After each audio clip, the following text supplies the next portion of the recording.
Questões sobre processo de habilitação. Qual dos equipamentos citados não é obrigatório em automóveis e motocicletas? Espelhos retrovisores, automóvel precisa? Claro. Motocicleta precisa? Claro. Então não é essa a resposta. Velocímetro para mostrar a velocidade que você está. No automóvel é obrigatório, na motocicleta também.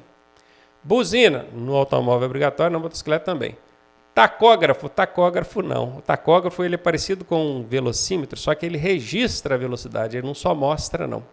E ele não registra só a velocidade, ele registra tempo de trabalho, paradas, né, mais uma série de coisas que o veículo faça. Isso aqui é obrigatório em veículos de transporte escolar, veículos de carga com mais de 10 toneladas, veículos de transporte de produtos perigosos, tá? Mas em automóveis e motocicletas, tacógrafo não é obrigatório. Achei a resposta, letra D de dado. Questões sobre mecânica. Para assegurar a boa manutenção, recomenda-se que os pneus sejam calibrados a cada revisão periódica na concessionária apenas. Esse apenas é uma casca de banana. Casca de banana, 90% de chance da alternativa estar errada. E ele está errado. Então, quer dizer que lá na revisão periódica na concessionária eles não vão calibrar os pneus? Não, vão. Mas você só vai calibrar quando for lá na concessionária fazer revisão? O que está falando? Apenas. Só quando for lá fazer a revisão. Não é, né, gente? Pelo menos uma vez por mês é muito tempo. Não dá para deixar para revisar, para calibrar os pneus uma vez por mês, não, tá, gente? Uma vez por mês é muito tempo, dá não. Pelo menos uma vez por semana. Uma vez por semana já melhora, é um prazo menor. E aqui ainda fala pelo menos, quer dizer, pode ser 2, 3 vezes por semana, a cada 2 dias, a cada 1 dia, não tem problema. No máximo, a cada semana, você tem que fazer ali conferir, né, a calibragem dos pneus. Essa aqui é a resposta. Somente antes de viagens longas. Olha, antes de viagens longas, eu sempre confiro a calibragem. Sempre. Mas olha o problema aqui, ó. Somente. Para dizer que você não for fazer uma viagem longa, eu vou ficar o ano inteiro andando com o carro com pneus descalibrados. Isso aqui é casca de banana. Casca de banana, 90% da alternativa ser errada, e ela está errada. Letra C mesmo a resposta. Uma vez por semana, vai lá e confere a calibragem dos pneus. Questões sobre processo de habilitação. Qual das alternativas corresponde ao órgão máximo executivo de trânsito da União? Executivo de trânsito, porque tem também o executivo rodoviário, o órgão rodoviário, né? Tem o executivo e tem o rodoviário. Executivo de trânsito e executivo rodoviário. Quando é de rodoviário, aí seria o DENIT, Departamento Nacional de Infraestrutura e Transporte. Mas como é executivo de trânsito, antigamente era esse bacana aqui, ó, Departamento Nacional de Trânsito. Ó, Departamento Nacional de Trânsito. Só que esse órgão aqui, ele deixou de existir e passou a ser substituído por esse bacana aqui, ó, Secretaria Nacional de Trânsito. Essa é a resposta. Quem marcou Detran errou feio, né? Porque Detran é estadual, ó, Departamento Estadual de Trânsito. Errou feio. Mas teve gente que marcou Denatran, porque até hoje ainda está na cabeça o antigo Denatran, só que ele foi substituído pela Senatran. E pode ser que você tenha marcado também CONTRAN, que é Conselho Nacional de Trânsito. Só que aqui é conselho. O conselho é órgão normativo, é o oposto de órgão executivo. A gente tem órgãos executivos e tem órgãos normativos. Os normativos são os conselhos. Começou com C de conselho, que é Conselho Nacional de Trânsito, ou C de Conselho Estadual de Trânsito, corre porque não é executivo, é normativo. O que sobra é executivo. Então, Senatran é a resposta. A questãozinha chata, né? Aquela que a gente tem que ficar decorando o nome de órgão e tal. Mas isso aí, uma mini aula para você também a respeito disso. E aí, tá gostando da aula? Eu sou o professor Ronaldo Cardoso e tenho o caminho das pedras para você chegar à sua aprovação da forma mais suave possível. Se você fizer exatamente o que eu te pedi, eu garanto que você passa. Clique aqui no primeiro link da descrição e vem ser aprovado com a gente. Questões sobre meio ambiente. Por falta de manutenção, alguns veículos liberam gases prejudiciais ao meio ambiente, tal como nitrogênio. O veículo não emite nitrogênio, não. Isso aqui nem é gás prejudicial ao meio ambiente. Monóxido de carbono. Sim, com certeza. O monóxido e o dióxido de carbono são gases emitidos pelos veículos que prejudicam o meio ambiente. Hidrogênio também não é emitido pelo veículo e não é prejudicial. H2O, isso aqui é água, né? H2O é água, fórmula química da água, né? Também não. Isso aqui nem é prejudicial ao meio ambiente e nem é emitido pelo veículo. A resposta aqui é a letra B de bola, monóxido de carbono. Essa partezinha chata de meio ambiente, né? Fico falando ali de dióxido, monóxido, aqueles óxidos todos ali que os veículos expelem devido à queima do combustível. Questão sobre mecânica básica de veículos. Tem como finalidade reduzir o desgaste das peças internas do motor. Dentro do motor tem peças em movimento, funcionando. E para reduzir o desgaste dessas peças, qual desse sistema que trabalha, hein? O de alimentação, distribuição, elétrico ou de lubrificação? É o de lubrificação. Essa é a resposta. Presta atenção numa outra coisa que eu vou explicar aqui agora. O sistema de alimentação é o que alimenta o veículo, que é o motor, né, que manda o combustível lá para dentro dele. O de distribuição é o que distribui a energia elétrica para vários setores do veículo ali. O elétrico é um sistema que trabalha ali com a parte elétrica do veículo, pega a energia da bateria, joga para onde o veículo precisa também. Agora, lubrificação. A parte interna do motor, as peças internas do motor, são lubrificadas pelo óleo. Óleo, vamos colocar aqui, ó. Óleo lubrificante. Mas é muito comum a gente ver em prova questão perguntando quais são os tipos de lubrificante. Existe lubrificante também pastoso, que é a graxa, e existe lubrificante sólido, que é aquele pozinho de grafite. Óbvio que no motor a gente só usa o lubrificante líquido, que é o óleo, tá? O pastoso, que é a graxa, a gente usa na suspensão, nos freios. E o sólido, que é aquele pozinho, a gente usa na fechadura da porta, nos vidros, né, na máquina do vidro e tal. Mas saiba que existem esses três tipos de lubrificantes, tá? A lubrificação pode ser feita dessas três formas. No motor é somente óleo, que é o líquido. E esses outros também existem só para estender aqui a explicação e você saber responder outras questões relacionadas à lubrificação que possam cair na sua prova. Mais um aí sobre infrações e penalidades. Transitar pela contramão de direção nas vias de mão única constitui infração de trânsito de que natureza? Veja bem, transitar pela contramão pode ser gravíssima ou pode ser grave. Se a via que você entrou é de mão única, imagina, tem uma via e essa via só vai carro, tá? Tem a faixa aqui divisória, só vai carro. E aí você veio daqui, ó, e entrou na contramão. Essa via aqui é de mão única e você entrou na contramão. A infração é gravíssima. Agora, se ela fosse de mão dupla, imagina que eu tenho aqui uma via. Nessa faixa de trânsito vai carro, nessa vem carro. Só que aí eu virei, entrei aqui na contramão e fiquei na contramão. Aí seria infração grave. Sacou? Perceba que se eu tivesse entrado nessa via, mas pegado a minha mão aqui bonitinho, eu não estaria cometendo infração nenhuma. Agora, como eu entrei na contramão e a via de mão dupla, aí seria infração grave. Agora, sendo via de mão única, é gravíssimo, o negócio é mais embaixo, tá? Questões sobre meio ambiente, cidadania e convívio social. Isso entra tudo no mesmo bololô aí. A utilização democrática do espaço-trânsito requer que seus usuários façam alguma coisa, tem um espaço aqui para ser preenchido. Esse democrática pode parecer uma palavra... É comum, né? Todo mundo já ouviu falar de democracia, democrático. Mas eu sei que muitos não sabem exatamente qual é o significado disso.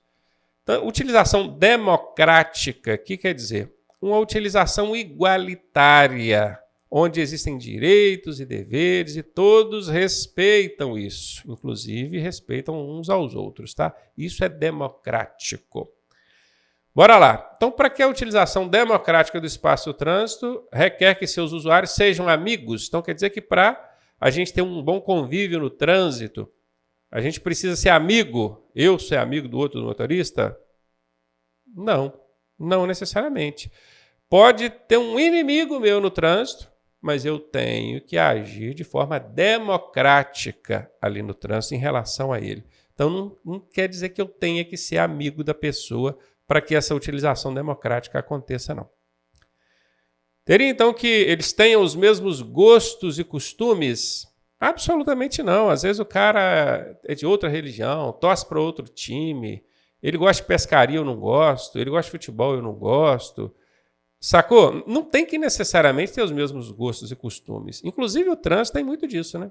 No trânsito acontece muita confusão por isso. Porque quem utiliza o trânsito são pessoas de gostos e costumes totalmente diferentes, pessoas de comportamentos diferentes, de visão diferente do mundo.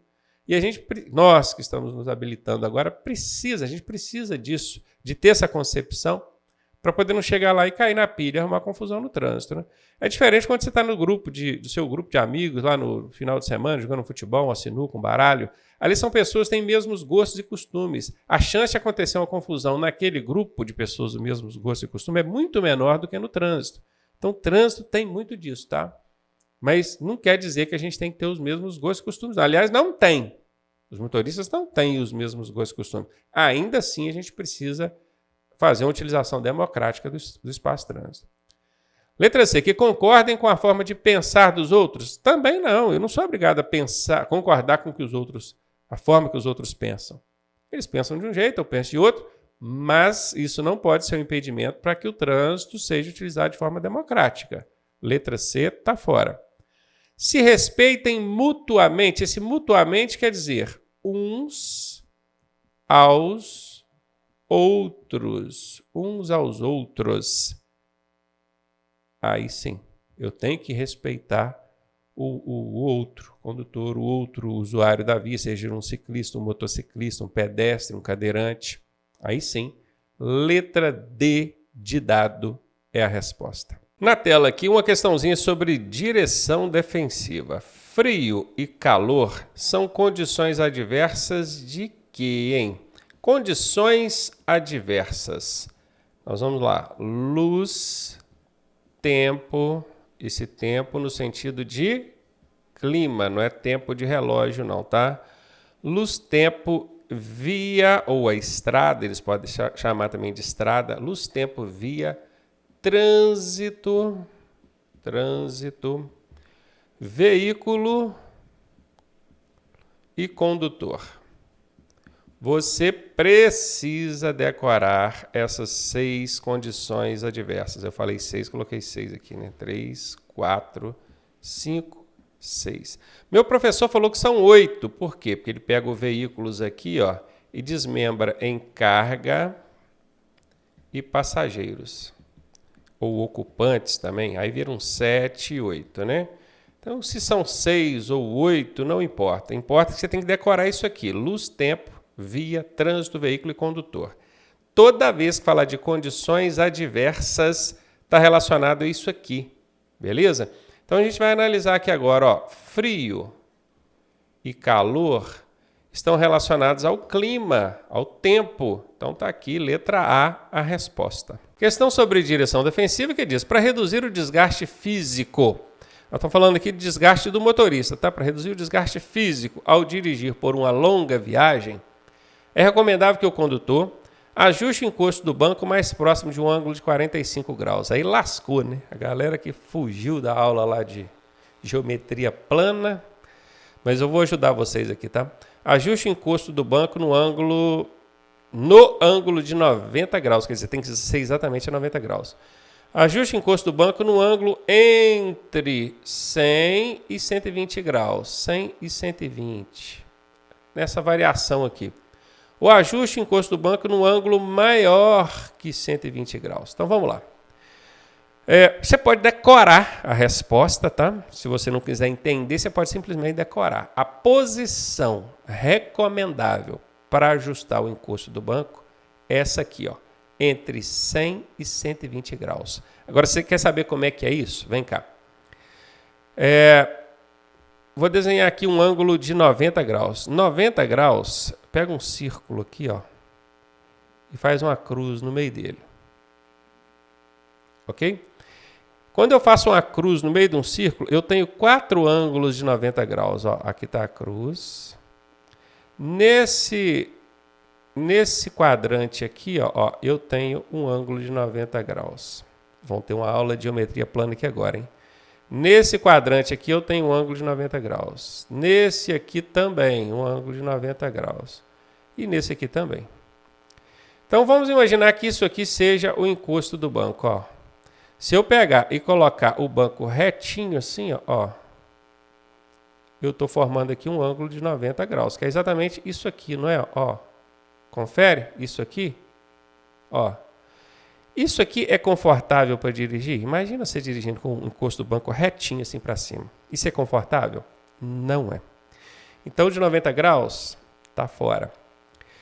O que seria adequado aqui? Eu deitar esse encosto um pouquinho, né? Vamos pegar uma outra cor de caneta aqui só para ajudar. Se eu deitar esse encosto um pouquinho, eu estou aumentando o ângulo dele. Se isso aqui é 90, deixa eu só escrever com a cor da borracha certa aqui. Deixa assim mesmo, com verde. Se isso aqui é 90, esse mais deitado um pouquinho vai ser 100, que eu aumentei um pouquinho o ângulo. Podendo aumentar até um pouco mais. Vamos colocar um azul aqui agora, ó. Posso aumentar até um pouco mais.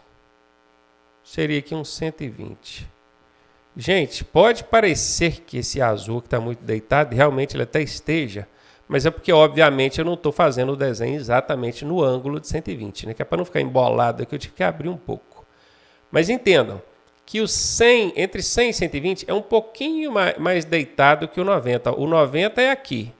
O 100 é um pouquinho mais deitado, o 120 é um pouquinho mais. Tá bom?